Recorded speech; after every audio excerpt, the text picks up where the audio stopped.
There were not many people who understood just how broad his interests were and how supportive he was of an astonishingly wide range of organisations. For the final years of their 73-year marriage, Prince Philip did not live with Queen Elizabeth II. Instead, he chose a modest 5-bedroom farmhouse located miles away from her palaces. The tabloids speculated, and the public was curious. Now, through revealing insights from those who knew them best, we finally understand why Britain's longest married royal couple spent their later years apart. This is the untold story of Philip and Elizabeth's unconventional arrangement and why it ultimately made perfect sense. The upper-class tradition nobody talks about. Long before Prince Philip moved to his countryside retreat, he and Queen Elizabeth had a sleeping arrangement that might surprise modern couples: separate bedrooms. According to Lady Pamela Hicks, Philip's cousin and the late monarch's lady-in-waiting, this practice of separate bedrooms was common among the upper class. In her 2012 biography, Elizabeth the Queen, The Life of a Modern Monarch, Lady Pamela explained the reasoning behind this tradition with remarkable honesty. She stated, "In England, the upper class has always had separate bedrooms. You don't want to be bothered with snoring or someone flinging a leg around. When you feel cozy, you can sometimes choose to share your room. It is lovely to be able to choose." This arrangement wasn't about distance or coldness. It was about practicality, personal space, and importantly, choice. When Queen Elizabeth and Prince Philip moved into Clarence House in 1949, they had adjacent but connecting bedrooms. This setup allowed them to be together when they wanted to, while still ensuring quality sleep and personal privacy. For Elizabeth and Philip, this arrangement lasted throughout their marriage, from their wedding night in 1947 until Philip died in 2021. The key word here is connecting. Their bedrooms were always side by side with doors between them, allowing them to come together or remain apart as needed. This tradition extended throughout their royal residences at Buckingham Palace, Windsor Castle, Balmoral, Sandringham. Wherever they stayed, Philip and Elizabeth maintained their own sleeping quarters. To modernize, this might seem unusual. However, in the context of British aristocratic culture, it was completely normal, expected even, and the results were clear. 73 years of marriage, which is longer than most couples who share a bed every night. Perhaps there is wisdom in recognizing that intimacy doesn't require sleeping in the same room every night. Love can flourish when each person has their own space. For Philip and Elizabeth, separate bedrooms weren't a sign of trouble. They were a foundation of harmony. Wood Farm, Philip's retirement refuge. In August 2017, Prince Philip officially retired from public duties at the age of 96. He had completed over 22,000 solo engagements since 1952, and it was clear he was tired. He had earned his rest, but where would he retire? Not to Buckingham Palace with its 775 rooms in constant activity, not to Windsor Castle despite its grandeur, and not even to Sandringham House, the Queen's beloved estate in Norfolk. Instead, Prince Philip chose Wood Farm, a 5-bedroom cottage situated in a secluded part of the Sandringham estate overlooking the sea. Wood Farm was modestly furnished, and shortly after his retirement, Philip oversaw the installation of a new kitchen. He decorated the walls with his own artwork and redesigned various spaces to fit his needs. This was not Buckingham Palace. Wood Farm has been described as a comfortable, open-beamed cottage 2ME from the Big House. From 2017 until the COVID-19 pandemic forced him back to Windsor Castle in early 2020 to shield with the Queen, Wood Farm served as Philip's primary residence. At the cottage, he reportedly enjoyed quiet pursuits such as reading, painting watercolors, and before the pandemic, inviting friends to stay. It was noted that staff at the cottage did not wear uniforms, and the Queen herself was described as cooking and doing the dishes while visiting. Think about that for a moment. The Queen of England cooking her own meals and washing her own dishes. Cottage where staff wore no formal uniforms. Wood Farm represented something precious, normally privacy and the freedom to be. For Philip, who had spent 7 decades walking 3 steps behind the monarch, bowing to protocol, and maintaining perfect public composure, Wood Farms symbolized liberation. He reportedly ran a truffle farm on the grounds of the cottage, painted reed, and entertained friends in an informal setting impossible at official residences. After a lifetime of service, Philip had earned the right to choose how he spent his final years. And he chose simplicity. Why they lived separately, the practical reality. The tabloids loved the narrative. An elderly couple living apart, marriage in trouble, decades of duty finally taking their toll. But the reality was far less dramatic and much more practical. Following Prince Philip's retirement from public duties in 2017, the couple often lived apart. The Queen primarily resided at Buckingham Palace, while Philip spent significant time at Sandringham. Elizabeth was still the Queen, handling her responsibilities in London, including state business, weekly meetings with the Prime Minister, investitures, and receptions. The machinery of the monarchy required her presence at Buckingham Palace and Windsor Castle. Philip, on the other hand, was retired. His service was complete, and there was no reason for him to maintain the demanding schedule of palace life without official duties requiring his presence. This arrangement made perfect logistical sense. Elizabeth would manage her royal responsibilities from London, while Philip could enjoy his retirement in Norfolk. They would see each other regularly, more often than the press often acknowledged. The Queen frequently visited Wood Farm Cottage, which had long held a special place in the heart of the late Duke of Edinburgh. After Philip's death, the Queen even flew by helicopter to Wood Farm Cottage at Sandringham House, where she stayed for several weeks. The cottage held profound emotional significance for her, filled with memories of quiet time spent together away from the spotlight. This situation was not a sign of estrangement. Rather, it was a practical choice made by two people in their 90s who wanted to live comfortably while maintaining their bond. Elizabeth needed to fulfill her role as Queen until her final breath, while Philip sought rest and peace after decades of service. They honored both needs through this arrangement. The long history of Wood Farm and royal life. Wood Farm holds significant importance for the royal family, extending well beyond Prince Philip's retirement years. Elizabeth II and her family began using Wood Farm in 1967, with Prince Philip selecting the cottage as a retreat for family members and guests, free from the large staff and expenses associated with the main house. For over 50 years, Wood Farm has served as the family's private getaway.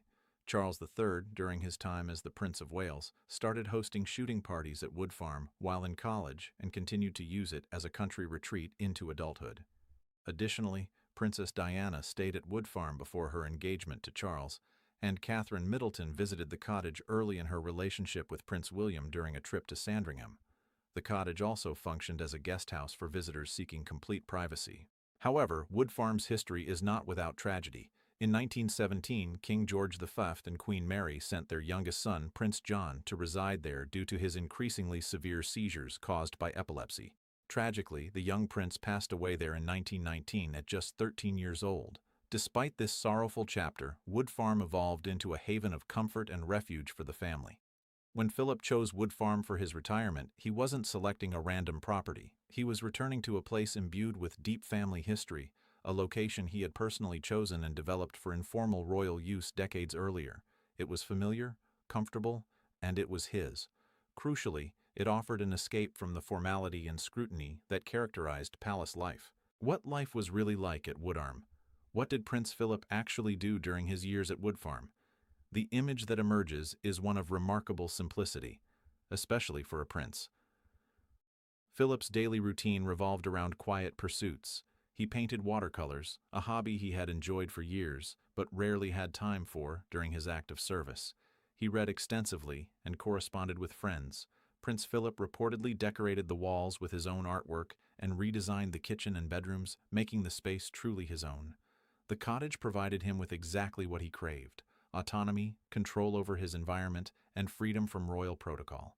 When Elizabeth visited, something she did regularly, they could relax in ways that were impossible at official residences. Biographer Robert Jobson noted, "The Grade 2 listed Wood Farm, located on a secluded part of the Queen's Sandringham estate looking out to sea, has long been a bolt hole for the Queen and her late husband, Prince Philip. It is where the Queen, Philip, and their 4 children went to relax for more than 50 years.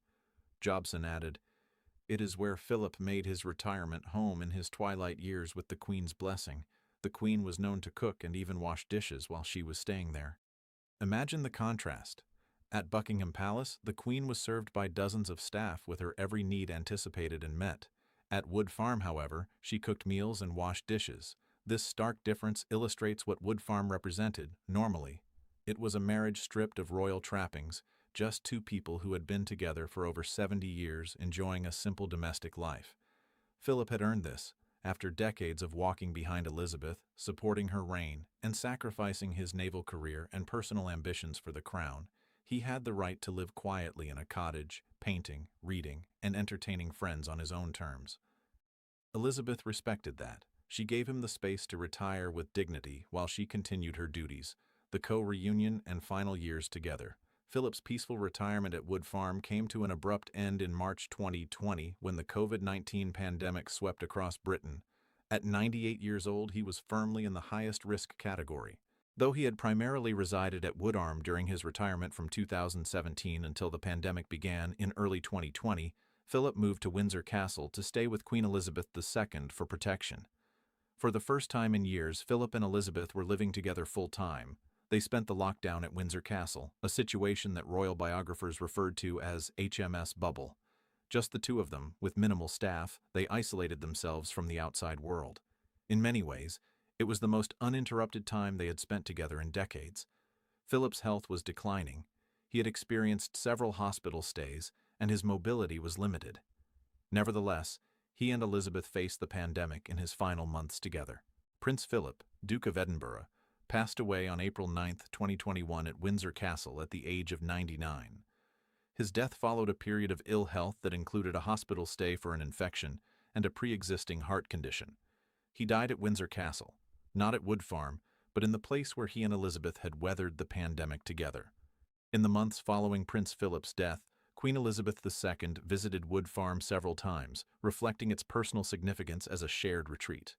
The cottage, where they had spent so many quiet moments together, became a place of memory and mourning for Elizabeth.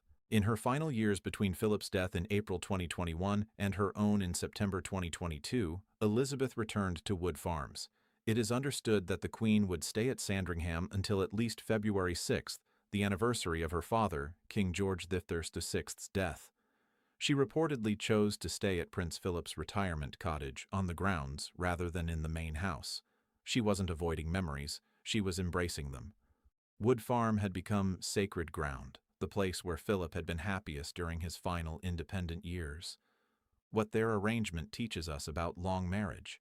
The story of Philip and Elizabeth's separate living arrangements challenges our assumptions about what a successful marriage looks like. We often believe that loving couples should want to spend every moment together and that physical proximity equates to emotional intimacy. We assume that having separate spaces signals trouble. However, Philip and Elizabeth's 73-year marriage proves otherwise. From their very first home together, they maintained separate bedrooms, an upper-class British tradition that prioritized quality sleep and personal space. In Philip's retirement years, this practice extended further. Elizabeth resided at Buckingham Palace in Windsor Castle, managing the monarchy, while Philip enjoyed his well-earned peace at Wood Farm. Despite living apart at times, their marriage remained strong. They remained each other's confidants, and Elizabeth visited Philip regularly. During the pandemic, they isolated together without hesitation. What made their relationship endure? It was mutual respect. They understood that each person's needs might differ, especially in their nines.